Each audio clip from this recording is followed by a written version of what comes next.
சிறகடி காசை அடுத்த வார எபிசோடில் பார்த்தீங்க அப்படின்னா முத்து வந்து இந்த மாதிரி பணம்லாம் கொடுக்க முடியாது அப்படின்னு சொல்லிட்டு அந்த தீபன் வீட்டில் போய் பேசிட்டு வந்துடுவாங்க. அவங்களால முடிஞ்சதை பார்த்துக்கோங்கன்னு சொல்லிட்டு வந்துடுவாங்க. பின்னாடியே பார்த்தீங்கன்னா ரோகிணி வந்து சிட்டிக்கிட்ட வந்து ஆளை வச்சு அந்த குடும்பத்தை அடித்து பணம் கொடுக்க முடியாது அப்படின்னு சொல்லிட்டு மிரட்ட சொல்லுவாங்க. அதே மாதிரி முத்து போனதுக்கப்புறம் கரெக்டாக அந்த ஆளுங்க வாசலில் வந்து நிற்பாங்க.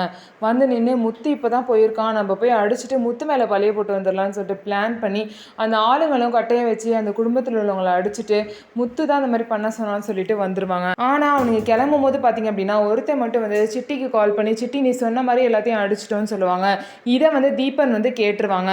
போலீஸ் பாத்தீங்க அப்படின்னா முத்து வீட்டுக்கு போயிட்டு இந்த மாதிரி ஆள் வச்சு அவங்கள அடிச்சிருக்கு, அதனால அரெஸ்ட் பண்ணணும்னு சொல்லிட்டு வந்திருக்காங்க. உடனே வந்து முத்துவோட அப்பா, அதுக்கப்புறம் மீனான்னு சொல்லிட்டு எல்லாருமே முத்துக்கு சப்போர்ட்டா பேசுறாங்க. இருந்தாலும் போலீஸ் பாத்தீங்க அப்படின்னா இவன் தான் பண்ணியிருக்கான், அவங்க கம்ப்ளைண்ட் கொடுத்துருக்காங்க, நாங்கள் கூட்டிட்டு தான் போகணும்னு சொல்லிட்டு ரொம்பவே வந்து பிடிவாதமா முத்துவை வந்து கூட்டிட்டு போறாங்க.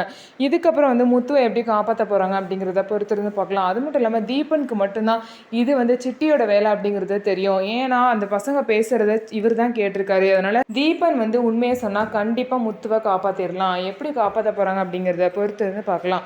நம்ம வீடியோ உங்களுக்கு பிடிச்சிருந்தா நம்ம வீடியோவை லைக் பண்ணிக்கோங்க. அதுக்கப்புறம் மறக்காமல் நம்மளோட சேனலை சப்ஸ்கிரைப் பண்ணிட்டு பாருங்கள்.